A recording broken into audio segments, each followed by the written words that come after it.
नहमदुहु व नसल्ली अला रसूलिल करीम अम्मा बाद फ़ाउज़ु बिल्लाहि मिनश्शैतानिर्रजीम बिस्मिल्लाहिर्रहमानिर्रहीम।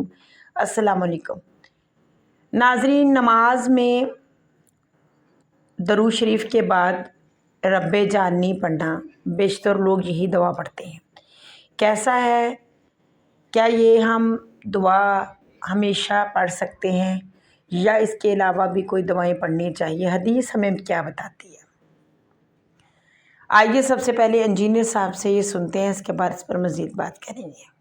पहला सवाल है, नमाज में दुरूद इब्राहिमी के बाद हम लोग तो बचपन ही से बस एक ही दुआ पढ़ रहे हैं, रब्बी जअलनी मुकीमस सलाती व मिन ज़ुर्रियती, जबकि सही बुखारी और सही मुस्लिम में एक दूसरी दुआ का हुक्म है जिसमें 4 चीज़ों के खिलाफ अल्लाह ताला की पनाह मांगी जाती है।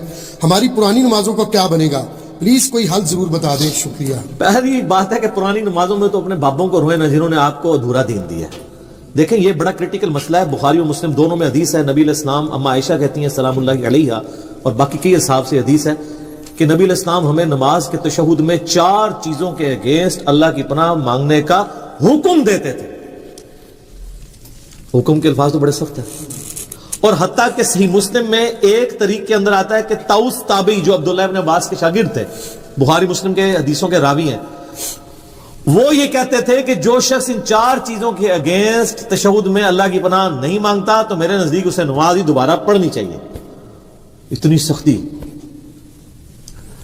तो भूल चूक माफ है, पहले जो कुछ हो चुका वो माफ है। ये जो उनकी सख्ती है ये भी ताकीद के लिए। वैसे तो कोई तशहुद के बाद दुरूद शरीफ पढ़ ले तो उसकी नमाज कामिल है। दुआएं सुन्नत में आती हैं, फराइज में नहीं आती। लेकिन ताउस ताबई रहमहुल्लाह का ये मौक़िफ़ था, चूंकि नबी इस्लाम ने हुक्म दिया नमाज में पढ़ने का, इसको हुक्मिया लेना चाहिए। तो बुखारी मुस्लिम अल्फाज हैं 4 चीजों के शर से, मुख्तलिफ अल्फाज के साथ हैं। वो चीजें 4 ही हैं। अल्लाहुम्मा इन्नी अऊज़ु बिका मिन अज़ाबि जहन्नम व मिन अज़ाबिल क़ब्र व मिन फितनतिल महया वल ममात व मिन शर्रि फितनतिल मसीहिद दज्जाल। यानी जहन्नम के अगेंस्ट अल्लाह की पनाह, अज़ाब क़ब्र के अगेंस्ट अल्लाह की पनाह, जिंदगी और मौत के फितने के अगेंस्ट अल्लाह की पनाह, और दज्जाल जिसका दजल से ईमान वालों को अल्लाह ही बचाए, आमीन सुम्मा आमीन, उसके अगेंस्ट अल्लाह की पनाह। ये 4 चीजों के शर के अगेंस्ट। बाकी ये बात सही है कि बुखारी शरीफ में अल्फाज हैं, जब तुम तशहुद में दुरूद शरीफ पढ़ चुको उसके बाद जो चाहो अपने रब से मांगो। उसके तहत सिर्फ ये दुआ नहीं, ये दुआ तो है डेटम लेवल पे कंपलसरी। इसके बाद आपको जो दुआएं याद हैं किताब सुन्नत में, अरबी जुबान के अंदर दुआएं मासूरा उनको कहते हैं, वो पढ़ें। मसलन एक दुआ तो आप जरूर पढ़ें जो बुखारी मुस्लिम दोनों में कि नबी इस्लाम ने, अनस इब्न मालिक कहते हैं, और कोई दुआ पढ़े ना पढ़े, ये दुआ आपने जिंदगी भर नहीं कभी छोड़ी। अल्लाहुम्मा रब्बना आतिना फिद दुनिया हसना व फिल आखिरति हसनतन व क़िना अज़ाबन नार। इससे परफेक्ट दुआ ही कोई नहीं है। ऐ अल्लाह मुझे दुनिया में भी भलाइयां अता फरमा और आखिरत में भी भलाइयां अता फरमा, और सबसे बड़ी भलाई आखिरत की क्या? व क़िना अज़ाबन नार, आग के अजाब से बचा। ये इससे बड़ी कोई दुआ नहीं है, और सब दुनिया के हर काम के लिए यही दुआ है। किसी की औलाद नहीं हो रही तो ये है, किसी की नौकरी का इशू है ये है, किसी को बीमारी का इशू है ये है, भलाई है ना। और मुस्लिम शरीफ में बड़ी प्यारी हदीस है, एक सहाबी के बारे में आता है सही मुस्लिम में, कि वो इतने कमजोर हुए गोया कि चिड़िया की तरह उनका ढांचा हो गया। तो नबी इस्लाम उनकी आदत के लिए गए। आपको अंदाजा हो गया कि इसने कोई काम डाला हुआ है। आप ना तू अल्लाह से क्या मांगता है? उसने अर्ज किया, अल्लाह के रसूल मैं तो अल्लाह से ये मांगता हूं कि अल्लाह जो तूने मुझे आखिरत में अजाब देना है ना, दुनिया ही में दे ले। ओए ओए, अब सुभान अल्लाह, क्या तुम अल्लाह के अजाब को बर्दाश्त करने की ताकत रखते हो? ये तुम क्यों कह रहे हो कि अल्लाह जो मुझे आखिरत में अजाब देना दुनिया में दे ले? वो दुनिया में भी अल्लाह का अजाब तो कोई नहीं बर्दाश्त कर सकता।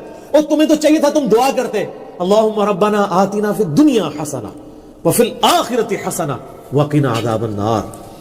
यहां हम ऐसे सूफिया कहते हैं कि उनको जुएं पड़ी रहती थी, कोई जू नीचे गिरती थी फिर ऊपर रख लेते थे। ये गंदमंद दीन नहीं है इस्लाम। इस्लाम में तो यह है कि आपने अल्लाह से भलाइयां मांगनी है।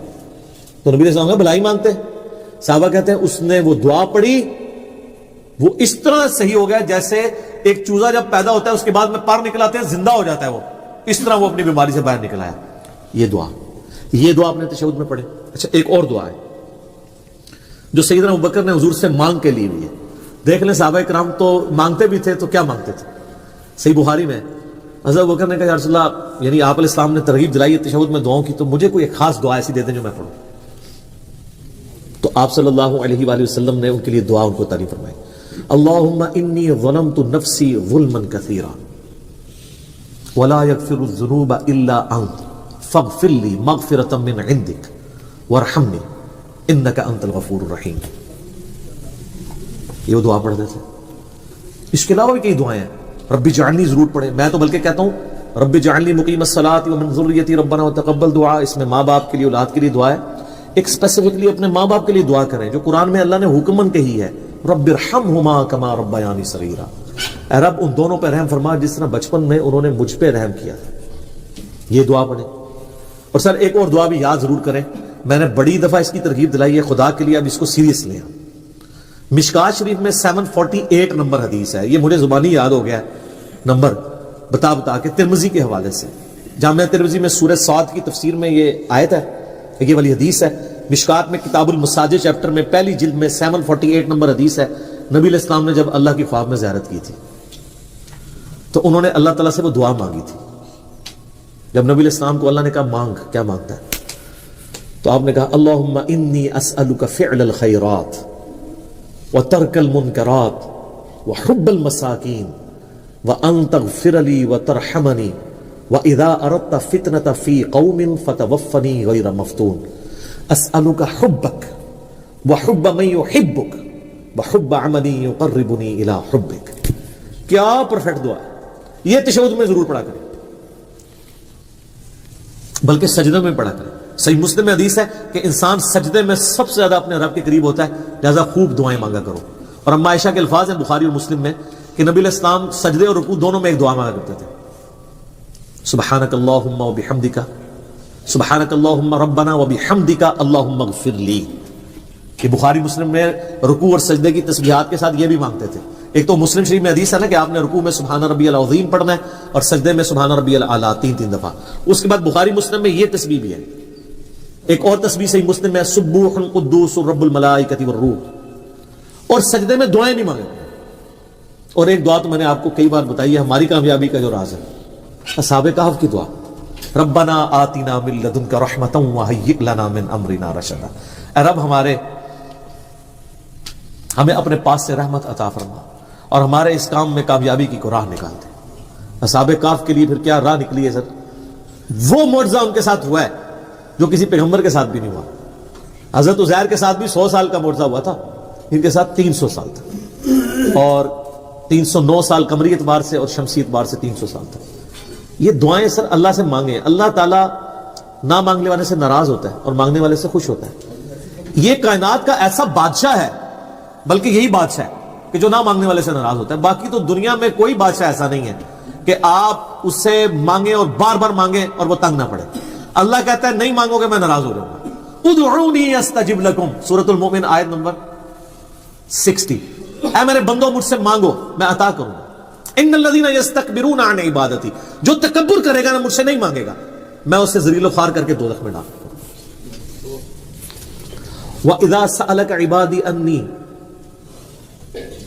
جب میرے بندے آپ سے پوچھتے ہیں میرے بارے میں تو آپ فرمانے کہ میں انی قریب، میں بالکل قریب ہوں. اجیب الدعوۃ الداعی اذا دعان، ہر سننے والے کی پکار سنتا ہوں جب وہ مجھے پکارتا ہے، لیکن شرط ہے فلیستجیبوا لی، تم بھی میرا حکم مانا کرو. جی تو ناظرین آپ نے سنا کہ انجینئر صاحب نے ایک نہیں دو نہیں بہت ساری ہمیں دعائیں جو ہیں وہ بتائیں کہ ہم کون کون سی دعا پڑھ سکتے ہیں، با ترجمہ بتائیں اور حدیث کا حوالہ دے کر بتائیں. مختلف لوگوں کے مختلف ذہن ہوتے ہیں یا پھر علماء کرام پیچھے لگ کر وہ اس طرح کی باتیں کرتے ہیں، لیکن دعا رب جعلنی بھی بہت جامع دعا ہے، بہت اچھی دعا ہے. اس میں اولاد اور ماں باپ دونوں کی بھلائی شامل ہے.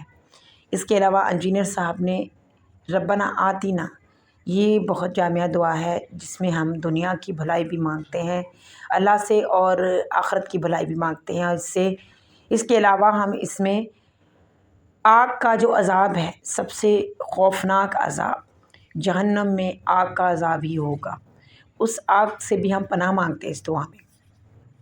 تو یہ بھی بہت جامع دعا ہے.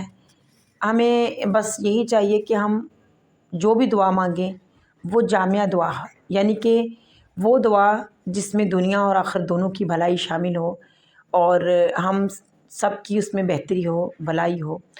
باقی اللہ پاک قبول کرنے والا ہے۔ اللہ پاک ہم سب کو اپنے احکامات پر چلنے کی توفیق عطا فرمائے۔ السلام علیکم۔